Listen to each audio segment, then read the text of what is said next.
On ne va pas toujours faire de grands discours et dire on devrait. Le on la représente qui? Où va l'argent du Cameroun? Soit l'argent qui vient de tout ce que nous avons comme richesse du sous-sol, de notre sol, soit même des impôts. En réalité, on est capable de tout faire dans ce pays. Et le football fait partie de ces éléments de distraction qu'on utilise au Cameroun pour continuer de maintenir le peuple dans la précarité et la pauvreté. Vos histoires où on impose des maires, on impose des députés, c'est terminé.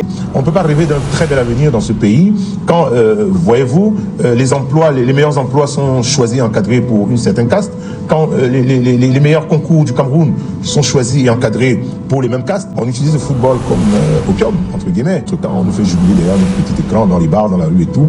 Et le lendemain, la brutalité nous rattrape. Voilà. On a le Cameroun qui boit du champagne dans des tribunes dorées au stade d'Olembe et qui se targue de boire du champagne. Vous n'allez jamais voir un enfant de riche ou un enfant d'une haute autorité, soit fonctionnaire, soit une haute autorité administrative, qui traverse le désert pour partir du Cameroun. Très souvent, c'est les enfants de familles démunies qui essayent ce qu'on appelle l'aventure pour un meilleur vivre de l'autre côté. Je voudrais quand même... une parenthèse pour le professeur Bilois, qui doit penser développement et l'impulser? Parce qu'il a dit il faut qu'on pense on, c'est qui, ça représente qui? Moi, il me semble quand même que ce sont les politiques publiques qui devraient penser pour le peuple.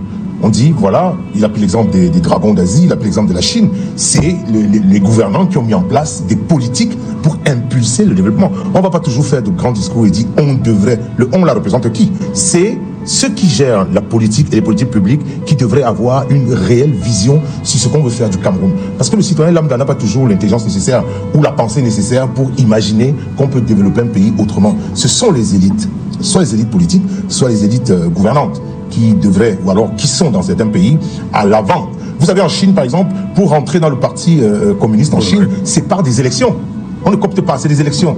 Vous avez dans le Parti communiste des corps de médecins, des corps de pharmaciens, des ingénieurs. Mais alors, tous ces corps ont des associations. Et à l'intérieur de ces associations, on fait des élections. Et c'est vous qui allez représenter chaque corps au niveau du Parti communiste, au niveau de la centrale.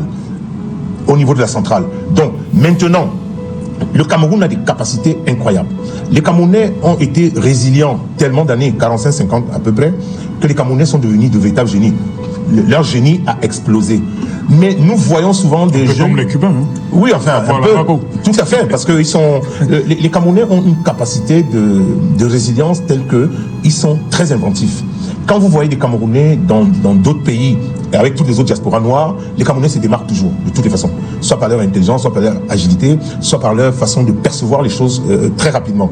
On est possible au Cameroun de développer le Cameroun avec les Camerounais sans avoir nécessairement besoin de moyens, des institutions qui nous appauvrissent, qui nous étranglent et tout ça. Où va l'argent du Cameroun? Soit l'argent qui vient de tout ce que nous avons comme richesse du sous-sol, de notre sol, soit même des impôts. En réalité, on est capable de tout faire dans ce pays. En réalité, justement, la raison pour laquelle je suis sorti un peu de cet étau, de cette petite prison qu'est le football, c'est justement les récupérations derrière. Ça veut dire que le peuple a tellement de problèmes qu'on utilise les jeux et le pain pour continuer de l'asservir un peu.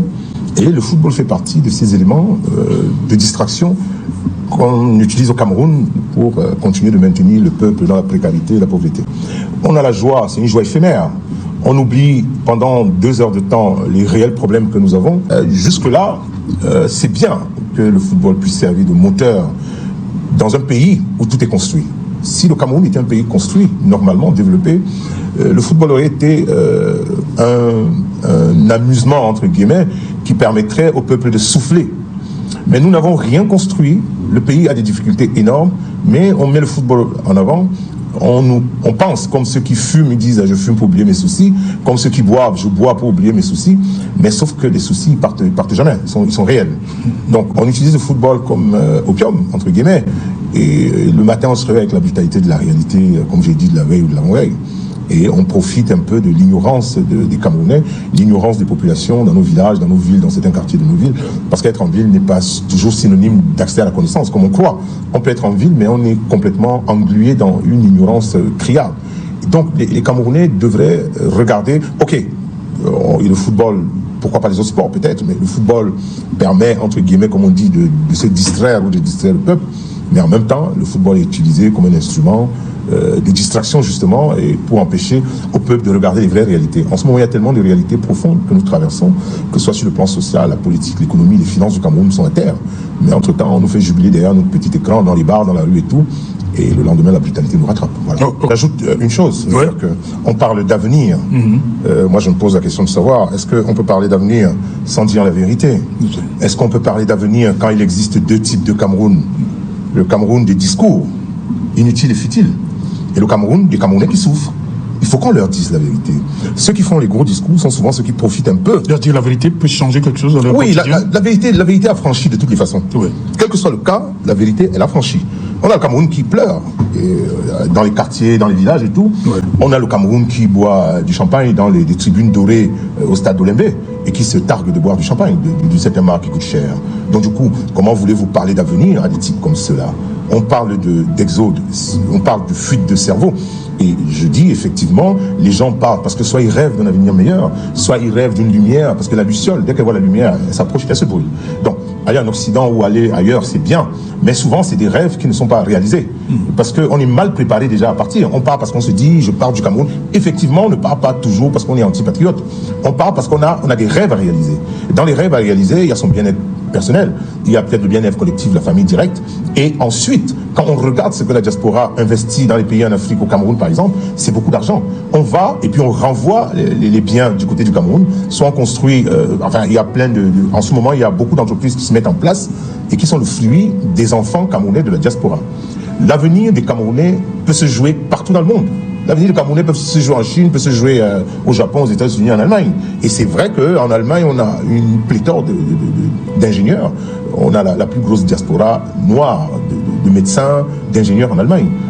Même en France, même aux États-Unis, on a de très très bons neurochirurgiens. Mais pourquoi ils ne reviennent pas au Cameroun? Parce qu'on ne leur donne pas la possibilité, sur le plan par exemple des plateaux techniques, même de s'installer, parce que soit l'environnement financier, l'environnement des impôts, les contraintes fiscales, les contraintes administratives font qu'on ne facilite pas souvent le retour des enfants de la diaspora au Cameroun. Donc ça devient difficile.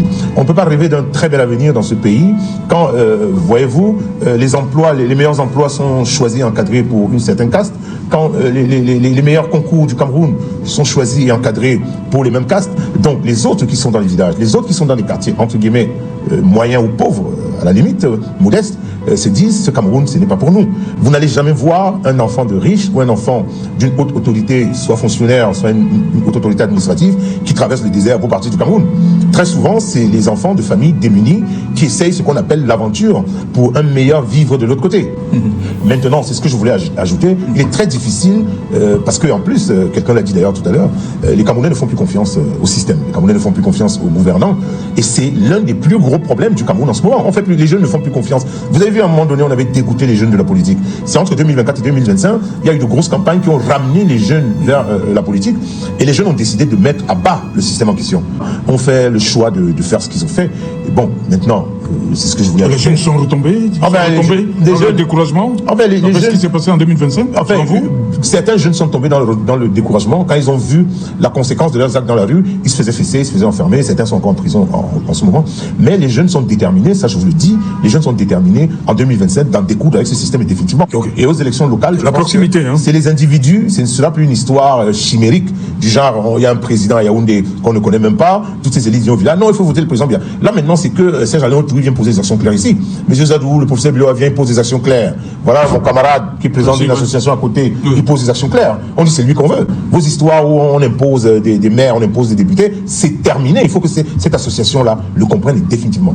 C'est terminé. Les Camerounais ne vont plus tolérer qu'on leur impose des personnes qui n'ont rien à voir avec les réalités de leur vécu quotidien. Et ça, je vous le dis, ça c'est l'avenir du Cameroun en réalité. Et l'avenir du Cameroun, celle que nous on souhaite, va se jouer en 2027.